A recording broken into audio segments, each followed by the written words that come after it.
हम सब की लाइफ में हमारी एज का एक ऐसा हिस्सा आता है जिसे उम्र का गोल्डन पीरियड ऑफ टाइम कहते हैं, और वो एज है 18 से 25 साल की। लाइफ के इसी पीरियड में हम जो डिसीजंस लेते हैं, जो फैसले लेते हैं, उन्हीं से हमारा फ्यूचर भी डिसाइड होता है। अगर लाइफ की इस स्टेज में हमने बैड हैबिट्स अपना ली तो उन बैड हैबिट्स के रिजल्ट हमारे फ्यूचर को बर्बाद कर सकते हैं। मेरे केमिस्ट्री टीचर हमेशा एक बात कहा करते थे कि लाइफ में 18 से 25 की एज में अगर तुमने स्ट्रगल कर लिया तो बाकी की बची हुई ज़िंदगी आराम से गुजरेगी, और अगर लाइफ की इस स्टेज को तुमने आराम करने में गुजार दिया तो बाकी की बची हुई लाइफ में बहुत स्ट्रगल करना पड़ेगा। उनकी ये छोटी सी बात हमें बहुत बड़ी और डीप सीख देती है। तो अगर आपकी एज भी 18 से 25 साल के बीच है तो आपको मेरे बताए हुए इन 5 पॉइंट्स को अपनी लाइफ में ज़रूर इम्प्लीमेंट करना चाहिए। So let's discuss our 5 magical points. Point number 1, keep your friend circle good. किसी ने क्या खूब कहा है कि दुनिया में सबसे बड़ा सलाहकार आपका दोस्त है, इसलिए आपका फ्रेंड सर्कल ऐसा होना चाहिए जो आपको आगे बढ़ने के लिए इंस्पायर करे, ना कि आपको किसी बैड हैबिट्स में इन्वॉल्व करे। आपका फ्रेंड सर्कल ही आपको बहुत कुछ सिखाता है। आप ज़रा 4 दिन किसी चोर के साथ बैठिए, आप एक चोर की तरह सोचने और बात करने लगेंगे, और वहीं 4 दिन एक पुलिस ऑफिसर के साथ बैठिए तो आपका सोचने का नज़रिया भी उस ऑफिसर की तरह हो जाएगा, क्योंकि संगति का बहुत बड़ा असर पड़ता है। So find a group of people who challenge and inspire you, spend a lot of time with them and it will change your life. Point number 2, money matters in our life. इस as में हम लोग बहुत खर्चेलू होते हैं। हमें महंगा phone रखना है, महंगे कपड़े पहनने हैं, स्टाइल मारने के लिए, पर आपको इस एज में पैसा कैसे कमाया जाए इस चीज़ पर ज़्यादा फोकस करना चाहिए। अगर आपको महंगी चीज़ें खरीदनी हैं तो खरीदिए, पर अपने पापा के पैसों से नहीं, खुद के पैसों से।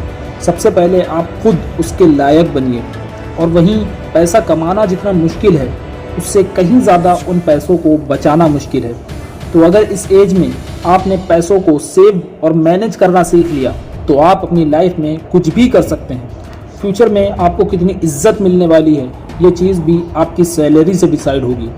आपकी जितनी अच्छी इनकम होगी आपकी उतनी ज़्यादा इज्जत होगी, ये बात ध्यान रखिएगा। तो इसलिए आपको पैसा कमाने और पैसा बचाने पर बहुत ज़्यादा ध्यान देना चाहिए।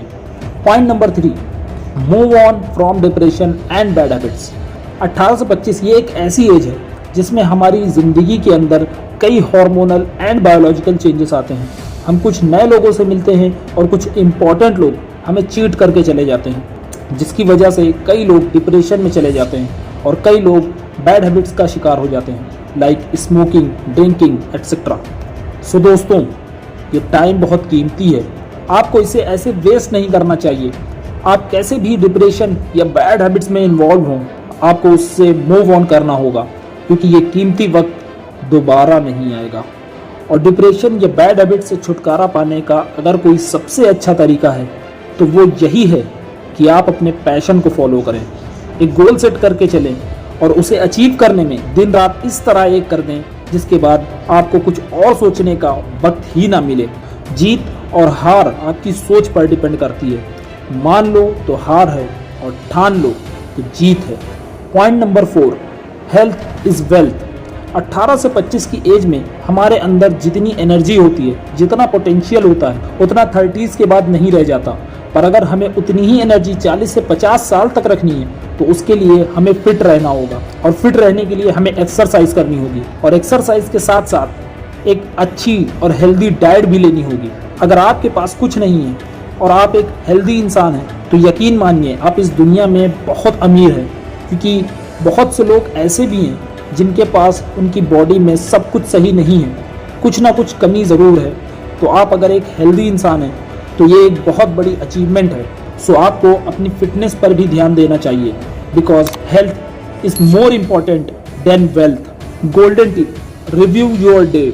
हम सब अपनी लाइफ की इस एज में बहुत से कामों में बिजी होते हैं और कई बार हम अपना टाइम वेस्ट कर रहे होते हैं और हमें पता भी नहीं होता। तो अगर आपको पता करना है कि दिन भर में मैं ऐसा कौन सा काम कर रहा हूँ जिससे मेरी लाइफ चेंज होगी, तो उसके लिए आपको अपने डे को रिव्यू करना होगा।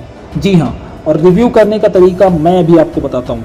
हर रात सोने से पहले आपको खुद से 2 सवाल पूछने हैं और उसके जवाब को अपनी डायरी में लिखना है। जी हाँ, लिखना ज़रूर है। पहला सवाल कि आज मैंने ऐसा कौन सा काम किया जो मुझे नहीं करना चाहिए था, और दूसरा सवाल आज मैंने ऐसा कौन सा काम किया जिससे मुझे अपने ऊपर गर्व है। इन दो सवालों के जवाब आपको अपनी डायरी पर ज़रूर लिखने हैं। इससे आप अपने आप को ट्रैक कर पाएंगे और उसी डायरी में अगले दिन के लिए एक छोटा सा गोल भी सेट करना है कि अगले दिन मुझे इस काम को करना ही करना है। वो काम कोई भी हो सकता है, थोड़ी देर के लिए एक्सरसाइज करना या थोड़ी देर के लिए बुक रीड करना या कोई भी काम हो सकता है। फिर रोज़ इसी तरह आपको अपने दिन को रिव्यू करना है। और अगर आपने इस चीज़ को अपनी लाइफ का हिस्सा बना लिया तो यकीन मानिए आप कुछ ही महीनों में अपने अंदर एक पॉजिटिव बदलाव देखेंगे। आप उन ऑर्डिनरी लोगों से एक्स्ट्रा ऑर्डिनरी लोगों की गिनती में आने लगेंगे। सो आज के लिए इतना ही। उम्मीद करता हूँ कि आप मेरे बताए हुए इन 5 पॉइंट्स को अपनी लाइफ में ज़रूर इम्प्लीमेंट करेंगे। Thank you.